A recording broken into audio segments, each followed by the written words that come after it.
Bonjour, je suis Nathalie Jankowski et mon défi du jour, c'est d'expliquer ce que c'est un passage au nouvel an. Je vais plutôt te l'expliquer du côté spirituel et là on va parler plutôt numérologie et je vais même à la fin te montrer comment tu peux calculer ton année personnelle à toi et savoir ce que ton année t'attend comme défi, enfin voilà. Je t'explique tout ça à la fin. Et le passage au nouvel an, eh bien, c'est comme si tu passais de la classe au-dessus. En fait, tu es en CE2 et tu as bien travaillé, donc tu passes en CM1. Et bien là, c'est un peu ça. Tu passes au programme suivant. Voilà. Donc, je t'explique tout ça dans cette vidéo.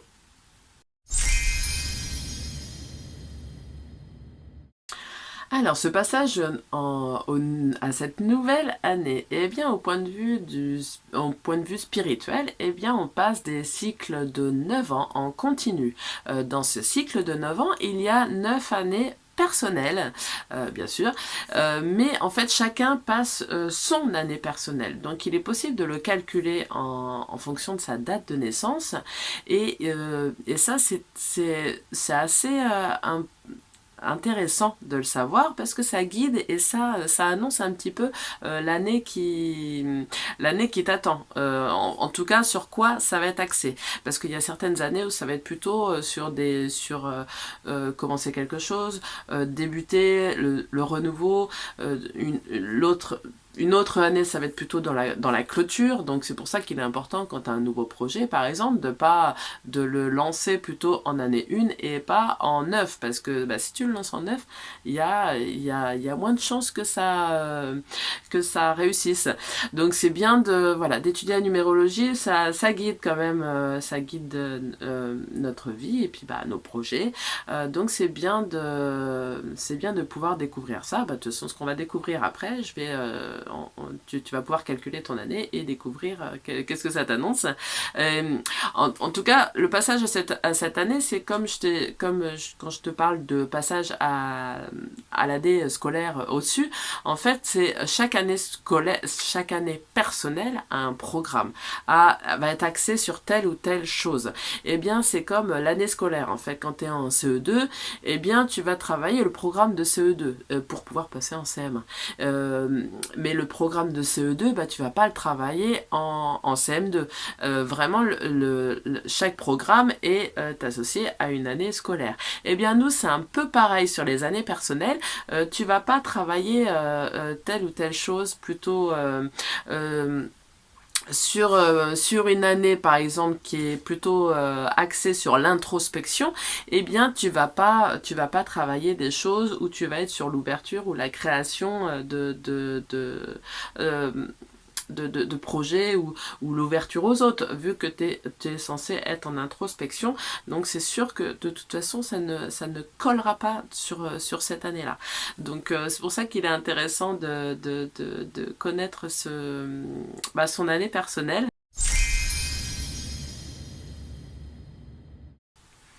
Alors, comment calculer son année personnelle? Eh bien, on va partir de la date de naissance, en fait. Par exemple, si quelqu'un est né le 14 octobre 1984, eh bien, on va prendre le 14 et le 10 et on va l'additionner à 2025. Donc, on va faire 1 plus 4 plus 1 plus 0 plus 2 plus 0 plus 2 plus 5. Eh bien, ça nous donne un chiffre, donc ça nous donne 15 et ça nous donne, en fait, il faut réduire à un seul chiffre. Donc là, on va refaire 1 plus 5. Donc ça nous donne le chiffre 6. Eh bien, cette personne va être en année personnelle 6 pour son année 2025. Et la vibration du 6, l'année personnelle 6, est axée sur l'amour, la famille, le foyer et les relations. En gros et en résumé.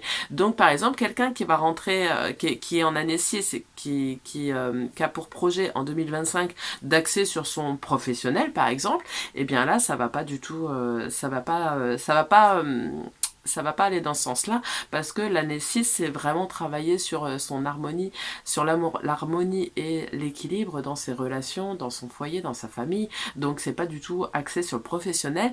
Donc on sait que cette année-là, bah, ça va pas du tout coller sur les attentes de la personne.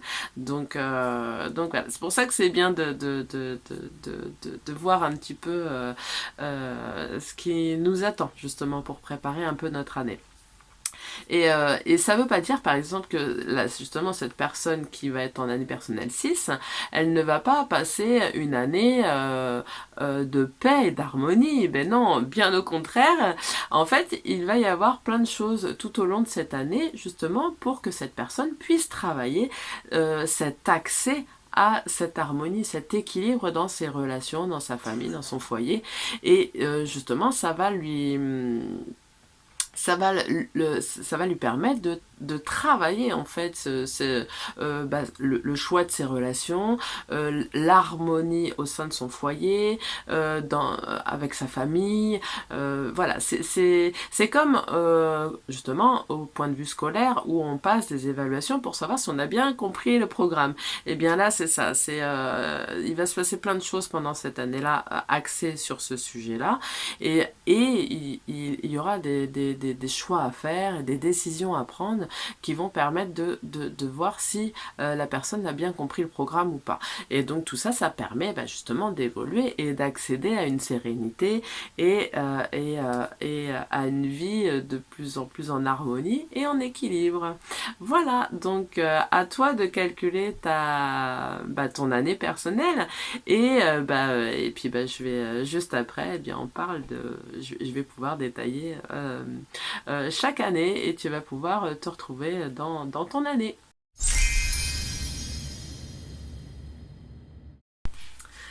Alors ça y est, tu as calculé ton année personnelle, hein, donc tu as bien additionné ton jour et ton mois de naissance avec l'année 2025 et après tu as bien réduit le résultat en un chiffre.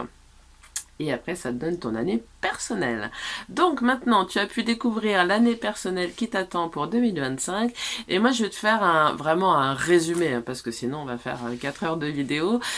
Par contre, je t'invite du coup après à voir le détail beaucoup plus sur internet et tu vas voir que là tu pourras plus détailler dans ta vie professionnelle, dans ta vie amoureuse, vraiment tu peux avoir vraiment quelque chose de très très complet. Là moi je vais survoler, hein, je vais juste te dire à quoi ça correspond. Alors l'année 1, eh bien c'est l'année de début de cycle, hein, c'est tout ce qui est nouveau, tout ce qui est prendre des décisions, prendre des initiatives, prendre des risques pour sortir de sa zone de confort, hein, prendre l'initiative de découvrir des nouvelles voies, en fait tout ce qui est nouveau, tout ce qui est, alors là je pense que ça peut être dans tout plein de domaines, hein, amoureux, professionnels, mais tout ce qui est, c'est tout ce que tu vas oser faire de nouveau. Voilà. Alors par contre, quand je vous parlais de défis, là, ça va être plutôt dans le blocage et la résistance. Tout ce que tu vas vouloir mettre en place de nouveau, ça va résister, ça va bloquer un peu pour voir justement ta motivation et la foi en ce que tu as envie de mettre en place, justement, ce qui est nouveau. Donc l'année personnelle 2, là, ça va être plutôt axé sur la coopération, la découverte de relations harmonieuses, le développement de relations harmonieuses, de partenariats, les interactions avec les autres. Là, on est vraiment sur un partenariat et le défi, ça va être plutôt de pas se sacrifier ou d'être trop absorbé par les autres. Voilà, de garder quand même son individualité. Voilà.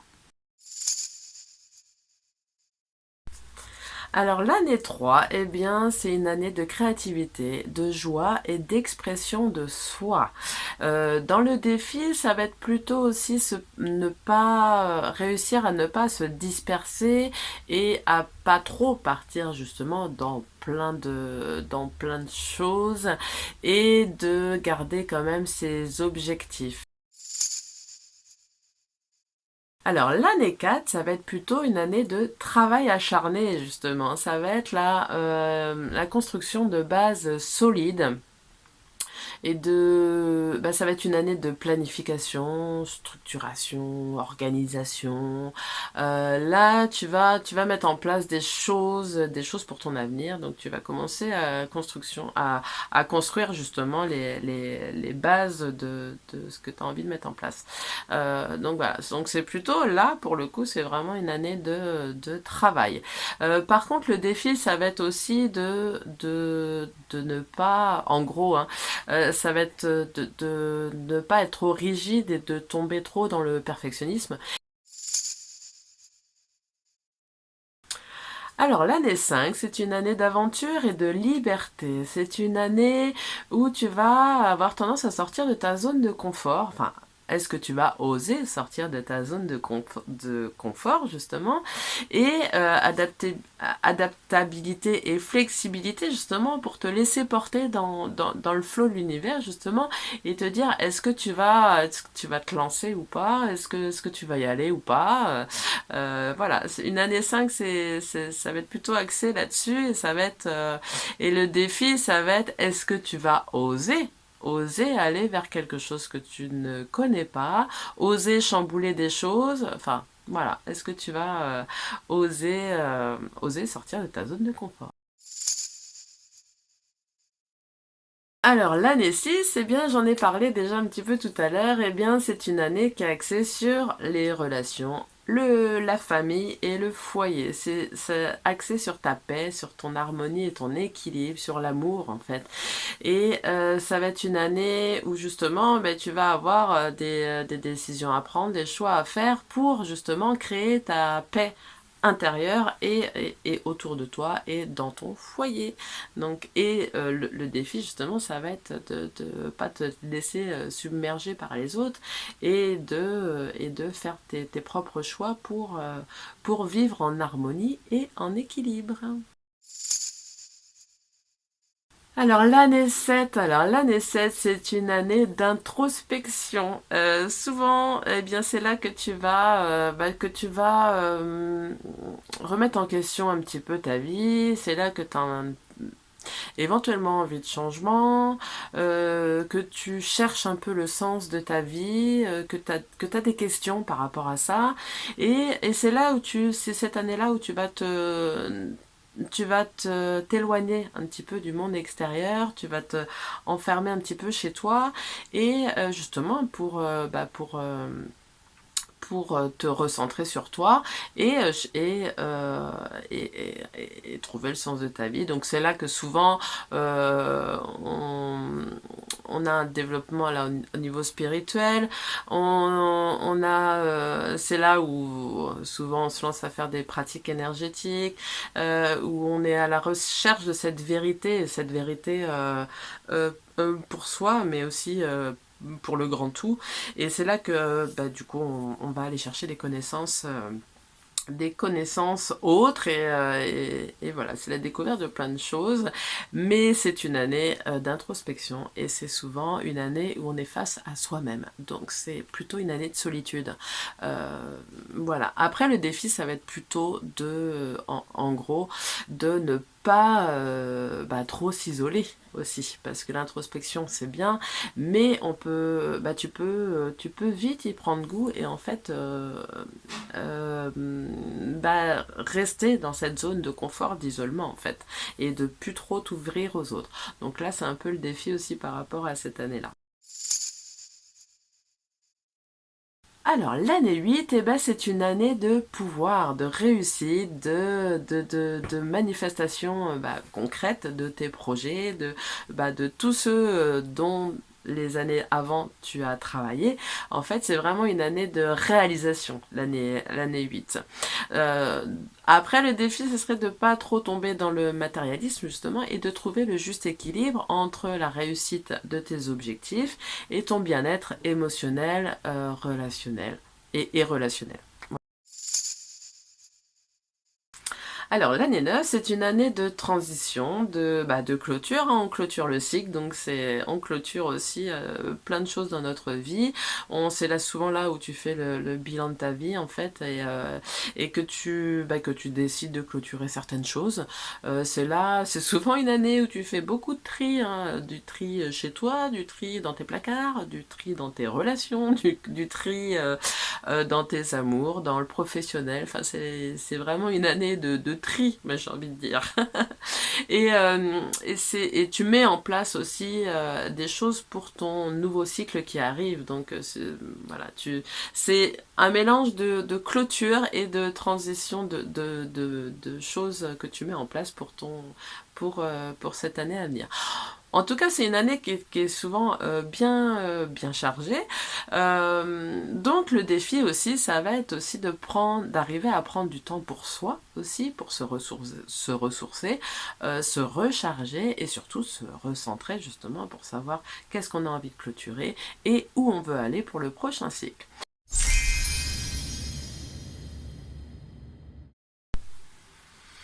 Et bien voilà pour ton année personnelle. J'espère que maintenant tu sais ce que 2025 t'attend. Et donc là c'était une première approche. Après je t'invite à aller voir sur internet. Tu trouveras vraiment des descriptions beaucoup plus complètes sur ton année. Il y a même des sites où vraiment ça détaille même dans ta vie sentimentale, dans ta vie professionnelle. Enfin ça détaille tout dans toutes les sphères de ta vie. Alors bien sûr, c'est une approche, hein, ça va pas te dire tout ce qui va se passer dans ton année. C'est juste, ça te donne voilà, une idée, un fil rouge là, pour ton année. Et voilà. Donc je t'invite à aller voir par contre le complément hein, sur internet parce que moi j'ai vraiment résumé, parce que sinon j'aurais fait une vidéo de 4 heures. Moi je trouvais que c'était chouette pour ce passage à cette nouvelle année que tu puisses découvrir quelle année personnelle t'attend si tu connaissais pas la numérologie ou ce calcul d'année personnelle. Et ça c'est intéressant à son passage de nouvelle année de savoir en quelle année tu passes comme le CE2 mais sauf que là on passe pas en CM1, on passe en année 3 ou 4 ou 5 et savoir justement quelle évaluation t'attend. Voilà, moi je trouvais que c'était chouette pour passer ce nouvel an. Alors, en tout cas, on va expérimenter chacun et chacune notre année personnelle qui nous attend, nos évaluations, notre programme, et puis on va se faire sa propre opinion, son propre point de vue, et puis on va surtout garder son pouvoir. Justement, c'est ce qui nous permet dans toutes ces années, c'est de travailler, d'évoluer, et tout en gardant son pouvoir, parce que ça c'est important. Voilà, donc je te remercie d'avoir regardé la vidéo jusqu'au bout. Je merci pour ton soutien, merci de t'abonner. En commentaire, tu peux mettre aussi hein, quelle année t'attends, et puis voir si tu connaissais ou si tu as découvert justement. Parce que la numérologie, on peut vraiment découvrir beaucoup de choses. Hein. Là, c'est juste une toute petite approche, mais tu peux faire aussi, tu peux calculer ta mission de vie. Je ferai sûrement une autre vidéo là-dessus. Tu peux calculer aussi, tu peux calculer. La numérologie, c'est assez chouette à découvrir et déjà rien que ça, là, tu peux t'amuser à revenir en arrière et voir tes autres années, ce que tu as vécu et voir si ça. Et tu vas voir que ça correspond bien au programme de chaque année. Donc c'est assez rigolo à faire aussi. Donc voilà. Donc en tout cas, merci beaucoup.